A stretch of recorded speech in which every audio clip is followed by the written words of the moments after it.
So let's look at the first question. So we need to solve this differential equation, okay, when we have got like these first order differential equation given here. And also they gave us the value where the x equals to 0 and y equals to 0. So we know that this is some question which we need to solve the first order differential equation, which, okay, first confirm that this equation is in the standard form. So if it is in the standard form already, then we can actually look at the coefficient of the y. So we will actually take that to integrate it, okay, and it is actually the power that we have in the integrating factor, so the e power that integral of the 5. So actually getting like e power 5x. So after that, we multiply the e power 5x to all the terms from the standard form just now, the equation. So we know that, okay, for the left-hand side here, no matter how complicated the expression is, it will always be the integrating factor multiplied by the dependent variable. So the dependent variable we have here is a y. Right-hand side, when we like rearrange or tidy up, we actually get this, okay, e power negative 2x. After that, it is just to integrate both sides from there. So when we integrate both sides, okay, the right-hand side very easy to integrate. We get negative half e power negative 2x. Remember to actually include the constant there. Okay, so after that, given that the value x equals to 0, y equals to 0, so we can actually solve for the constant. So later on, okay, it is actually to put the constant back into the equation there, yeah. And after that, just tidy up a little bit. So we can actually move the e power 5x to the other side there. So the y that we actually have here is this function here. Okay, so just look at the questions carefully. So usually they want us to give the answer in the form of like y is equals to fx. Okay, the reason that they want us to do this is because it's easier for them to mark. If they give us like very difficult or very complicated expressions that can't be like making the y as a subject, right, it's very difficult to check because there might be so many possibilities. So usually when they set the question, they will usually ask us to give it a certain form so that it's easier for them to actually mark your answer. Okay, so just pay a bit of attention to this line, okay, whether they need in the form or not. Okay. So this is the second question. Given that y is equals to 2 power x, and then we are looking at like differentiate ln y, okay, with respect to the x here. So we need to show that the dy dx here is actually 2 power x ln 2. So, okay, we didn't really learn about the rules here on how to actually differentiate like 2 power x. We only learned about the e power x there, okay? So that is where they actually ask us to consider to differentiate the ln y here. So we bring ln to both sides, so we're actually getting like the x ln 2 at the right-hand side there. So from there, we can actually start differentiating already. So it's to ddx at both sides. Right-hand side is actually quite nice. It is actually giving us just a ln 2 because it's an x times a ln 2. So when we differentiate it, we only get a ln 2 from there. Left-hand side, we need to use a bit of the implicit differentiation. So this implicit differentiation here is that we differentiate the ln y, so we get 1 over y. And because we differentiated y, right, so we need to multiply by the dy dx there. So the dy dx is actually like y times a ln 2. Okay, so the y earlier on, it was actually like a 2 power x. So this is how we prove the first part there. So write down the second derivative. So basically is the dy dx it's similar to what we have in the y here. It is just like having an extra ln 2 there. So it means that when we actually differentiate the dy dx here, it is to differentiate this only, okay, by multiply by a ln 2. So from there, it is just like we have got the ln 2 squared in the expression there. Okay, it has got a certain pattern there. So find the first 3 terms of the Maclaurin series for the 2 power x. So we have to be a bit more careful. When they actually say first 3 terms means, it means the constant, x term, and also the x squared term. Okay?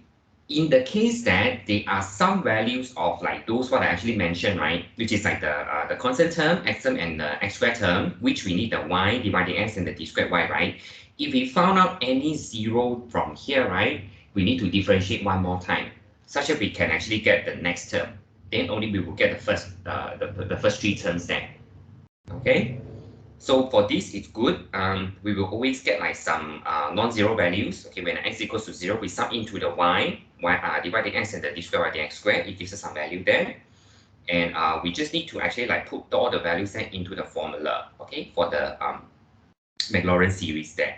So for this, we will just leave all the constant there or the coefficients there as like in terms of the ln 2. So nothing much that we could simplify from there. Okay, if you could simplify the fraction, so always try to do that. Okay. So this is for the second question. Okay, third question.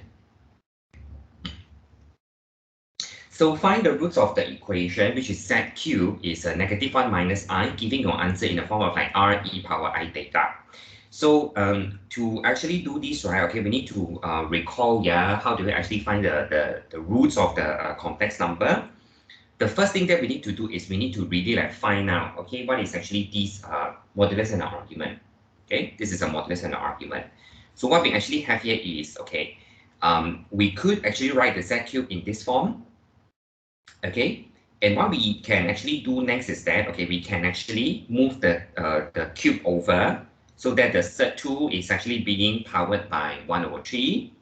And okay, for this one, right, okay, this here, when we take the power 1/3, right, we get a 5 pi over 12. And at the same time, we are also taking like a cube root of the 1. Imagine there's actually a 1 there. So there's a cube root of the 1. So when we look at the cube root of the 1 from the n root of a unity, so this is what we actually get from there. Okay, or else you can actually memorize the form. So if you have got like the form is like a r, and if you have got like a cos alpha plus I sine alpha, so the roots here, okay, would be like r power 1/3, and then we have got like this is a cos alpha over n plus 2p pi over n, and then plus I the sine, the same thing. Okay, the alpha that we have here is actually about 5 pi over 4. Yeah, the r here is a Z2. So you could actually memorize this form as well if you want to. Okay, so either form, okay, but actually gives us something like this. Okay, and the value that we have here for the k or the p here, if you use p, that would be like 0, 1, 2. Okay, and for this, right, okay, so they say giving your answers in a form like a r e power I theta. So in this case, we really have to list out every single roots here. Okay, so it's better that we actually list out every single root by substituting the k equals to 0, 1, and 2 inside there. So that is actually the 3 roots that we actually have for this first part here. Okay, so let's look at the next one.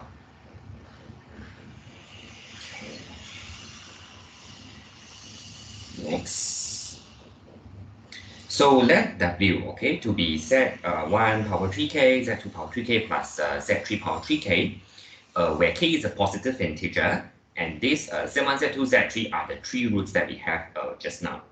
So express the W in the form of like a R e power I alpha, okay, giving R and alpha in terms of the k. So what we actually get from there just now is actually that we actually have something like this, yeah. Okay, so what is actually Z1 power 3k there? So Z1 power 3k there is, okay, let's say this is our 1, 2, 3, yeah. Okay, so Z1 power 3k is something like this. Okay, so when we actually have got like in this case, this root is a cube root. Okay, it was a cube root of this number.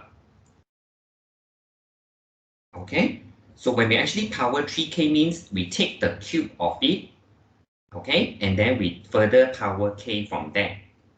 So of each of the root here, when we actually cube that, right, the 3 values that we have when we cube it, it should give us back the original value here, which is this one, this thing, because all of them are cube root of this number. They are all the cube root of the Z2 e power 5 pi over 4. Okay, so power 3k means we are actually having like a k there. So it means that we're actually getting like 3 of this thing. Okay, so here we actually power the k there already inside there. Okay, so they want us to actually write it in this form r e power I alpha there. So what is actually our r that we have here? This is the modulus, which is multiplied by the exponent, right? This is our modulus of the number. And for the argument here is 5/4 k pi. So we just have to give it in terms of the pi there. Okay, so this is how we actually do that. Okay. So no need. So for this one is we don't really have to go through a lot of the working because it's actually like testing us about our understanding, like what happened when we actually take the power 3 again for all the 3 roots there. Okay.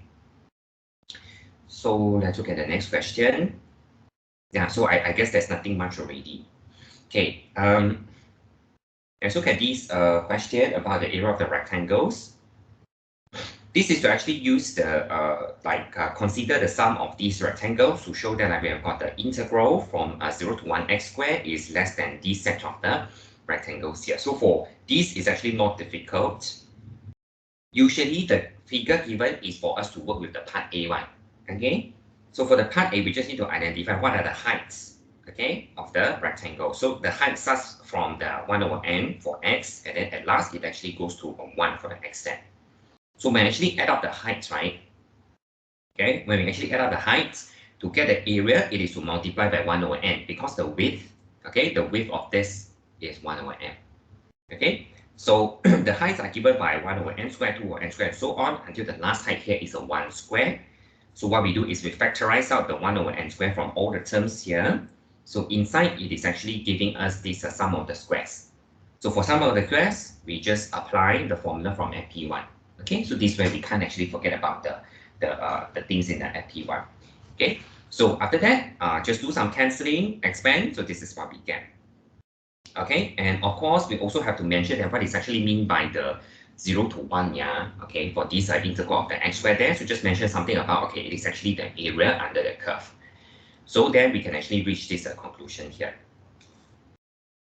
Okay, so next. So use a similar method to find in terms of n a lower bound of the integral of the x squared from 0 to 1. Okay, so for this, it's just like here the integral stays the same. So if integral stays the same means we are just comparing with the same area under the curve. So if the area under the curve is the same, then we are actually doing different heights of the rectangles. So the height of the rectangles here, like this here, this here, and so on. Okay, so we have to see what are the heights of the rectangles. The height of the rectangle starts from the x equals to 0, x equals to 1/n, until the last height here is n minus 1/n. So we just have to use the 1/n to multiply by all the heights there by substituting the values of x inside there. Similar thing, factorize out the 1/n square. Inside, it will actually gives us the sum of squares from 1 to the n minus 1. Sub in, okay, to the formula of the r squared there, and then we actually try to factorize or expand or whatsoever. So we are actually getting this kind of the result here, okay, which is similar to what we have in the part A there. All right. Okay, so okay, this one. The next question here is we are trying to work with the hyperbolic functions a little bit. There are two curves, okay, they intersect at a point where the x is equals to a. So find the exact value of the a, giving your answer in the log form. Okay, so this is some equation that we have actually have tried to solve earlier. So remember, the thing is always like we can't simply cancel out the terms here first, but rather we factorize. Okay, so we get like the cos x equals to 0. So no solution because we know that the cos x must take a value which is greater or equals to 1. Another part that we are going to solve here is a sin x. So sin x is a half. So x is the arcsine of the half here. So sub into the ln form. So we can actually get the value of this a here. Okay, they are intersecting at the x is equals to a. So the a value is this ln value here. Okay. So let's see what is the next part. Okay, so it's a bit of the sketching. All right, so to sketch them on the same diagram. So for this, we can actually sketch this very easily. Cos x is the usual curve, which are having the minimum value of the 1 there. Okay, so here it looks like a quadratic for the cos. Sin 2x, it's because, okay, how do we actually know how the sin 2x looks like? So use our idea from the transformation. If shine x means it is the curve which is like this, shine 2x means the x becomes 2x already. So x becomes 2x, it is sort of like a stretch in the x direction. But because here, when we actually stretch it, it also doesn't make a difference because we didn't really plot the points there, right? So the shine 2x will just take the same shape as the shine x there. Okay, so that's the two curves.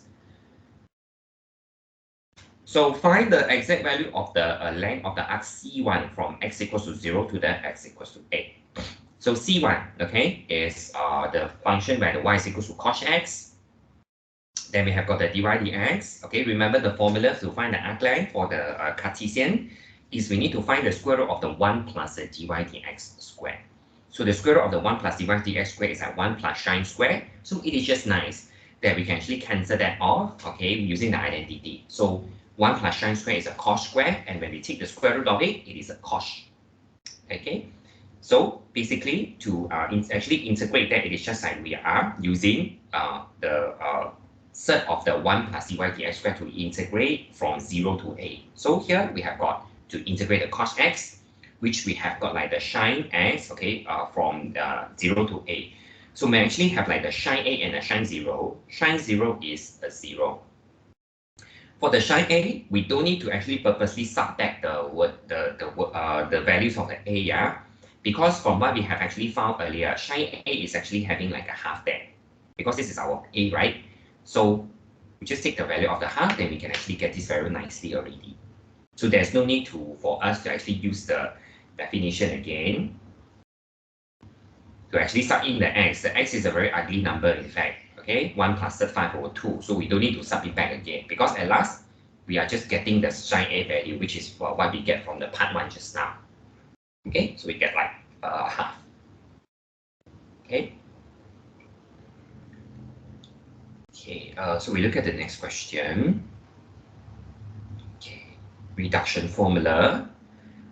Find the exact value for the I1. Okay, so they start off by asking us the value of the I1. So basically for I1 is when we sum in the 1 here, it is actually this power negative half. So in other words, is some expression which looks like this. Okay, so we know that we can check the MF19. We don't need to really memorize, okay, but since we know this is a form that gives us all the arc, cos, arc, sine thingy, we check the MF19 for the answer. Okay, so we can actually find the answer from that. It's actually an arc sine of the x when we integrate it. So after that, it is just to sum in the values. Okay, we have got half and the 0 there. So arc sine of the half is pi over 6, arc sine of the 0 is 0. So we get pi over 6. So that part A. Part B is by considering, okay, these the ddx of this expression, or otherwise show that we have got these reduction formula here. So this is the part where we have to differentiate it. Okay, they already give us a hint. The hint is always like helping us to proceed further. So usually we don't use the otherwise.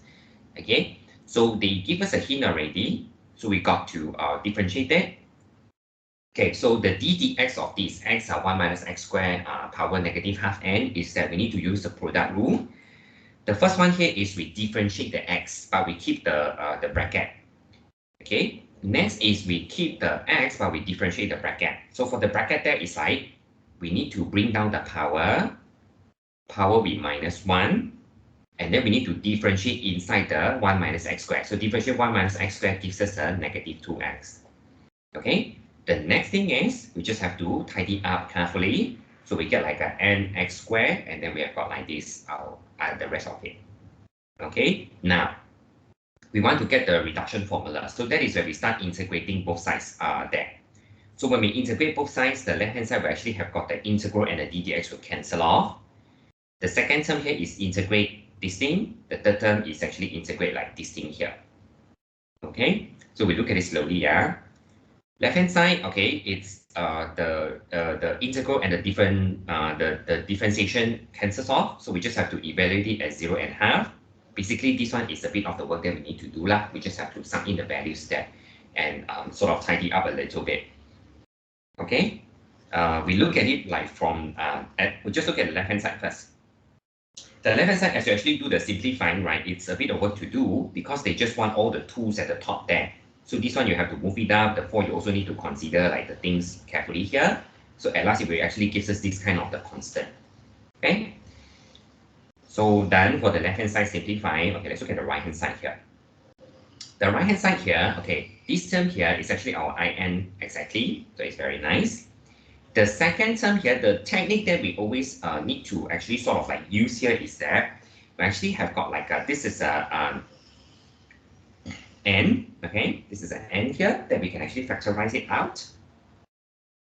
Okay, so what we actually have in this case is that we need to actually consider something like this, yeah. Okay, it was negative x squared inside the bracket. We are trying to create that negative x squared. So that is why from the positive here, I actually change it to the negative. So this x squared is actually negative x squared itself. Okay, or else we can't get the minus x squared inside the bracket there. Okay, so that's why I actually changed the sign there. And on top of that, okay, on top of that, the negative x squared, I actually plus 1 and minus 1 to it. So we didn't actually change anything in the integral, but we just write that expression a bit differently. Okay, so this is the usual technique that we use in this kind of the expression here. So after that is to expand. Okay, so we can see this one, we can expand. And then the negative one, we expand it here. So this is what we get. Okay, maybe also expand from there. So once we actually expand there already, we see, okay, we look at it term by term, this one is a bit a lot of work. This multiplied by this, the negative one will actually cancel off because it will be plus 1 to the power when we actually multiply them. Okay, and for this, negative 1 multiplied by this, supposedly the power here is still taking this one, right? But for this one, right, we need to really like factorize out the negative half. Okay, once we factorize out the negative half, it is actually having like an n plus 2. Because in the in, so this is the in. Okay, so this is the in, right? And when we replace by the n plus 2, then only we can call this as a in plus 2. This is not something else like n minus 1, yeah? No, it must be in the form of like negative half times something. So that is why we factorize out the negative half. This n here, okay, and we compare with like this n plus 2 here, then only the second term here we can call it as a in plus 2. So this is the difficulty of this question here. Okay, loss of the details.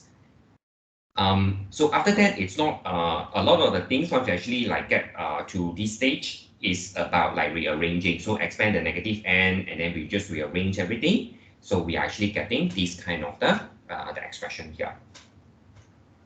Okay, it's all about the detail stuff that is actually inside the integral there. Okay, so further questions is to find the exact value of the I5 in the form of like a k sub 3. So k is a rational number to be determined. So I mean like touch wood is super complicated. We are not able to prove this. So at least if we are able to do the first one here, right, we can just use this. Okay, just apply that. So we can use, okay, we can start finding the I3 because the I3 depending on the I1. We already had the value of the I1 earlier. So we can actually have like the value of the I3. So use the I3 to find the I5 from there. So when we have got the n is equals to 3, we sum in into the reduction formula here. Okay, so in fact here you will see that a lot of the simplifying work that is that needs to be done. Okay, so this one you just use your own way to actually simplify that. It's not easy. So even if I actually use this, right? Okay, so now I actually move the 3 over to divide. So when I move the 3 over to divide, so we are getting like 3 power these two things. Okay, so in order for me to actually get some very nice expression, so what is that? We want to get a third 3, right? So what I do, I just factorize out like something like, say, you can factorize out the third 3 straight away. But for here, I actually factorize out the negative half. You can factorize out the 3 power half. Okay, if you factorize out the 3 power half, the here will be actually a bit different. So it depends on how you want to work on it. Okay, but for me, I just factorize the 3 power negative half first. Okay, so all the rest of it, it will be like 3 to the power of some nice number. Then only we can actually like find out what are the values from there. Then after that, I just tidy up from there. So this 3 power negative half, I multiply with the 3 over 3 so that I can rationalize it. So only after that I can actually get this expression here. Okay, so that is actually how we actually do this question here. Okay, it looks like a lot of stuff. Yeah, yes, it's a lot, especially when it is actually doing the simplifying stuff there.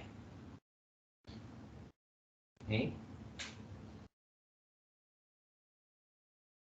So let's look at the next question.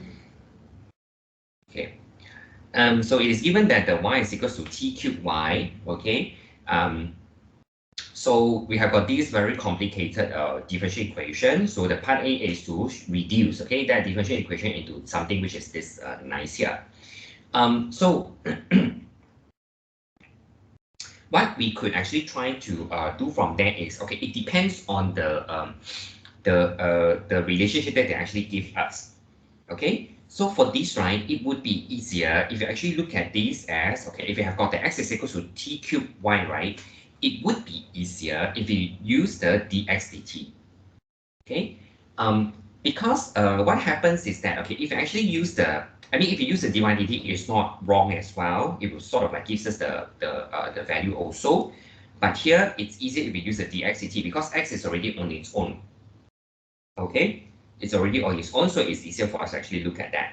So it's actually not too bad if you do the dx dt. Okay, here if you do the dx dt, right, it is that, okay, we differentiate t cubed, which is 3t squared, we keep the y, and another term here is we keep the t cubed and then we differentiate the y with respect to t. So we can see when we actually try to do this dx dt, right, we will already get some of the terms that we can see from the expression already. So you can see it is like t cubed dy dt. And also we have got like something like a t squared y like that. It's actually not too bad. Okay, so it tells us that, okay, maybe we should continue to work on it, differentiate it one more time. So this one we use the product rule carefully. This one also use the product rule. Okay, after that when we tidy up, this is actually what we have. Okay, so to actually like try to reduce it into this expression that we want to prove here, right? It could be, okay, it could be trying to, from the first term here, right, we can actually like collect up the terms that is like giving us this dx d square x dt square the dx dt here. Okay, so we collect up all the terms.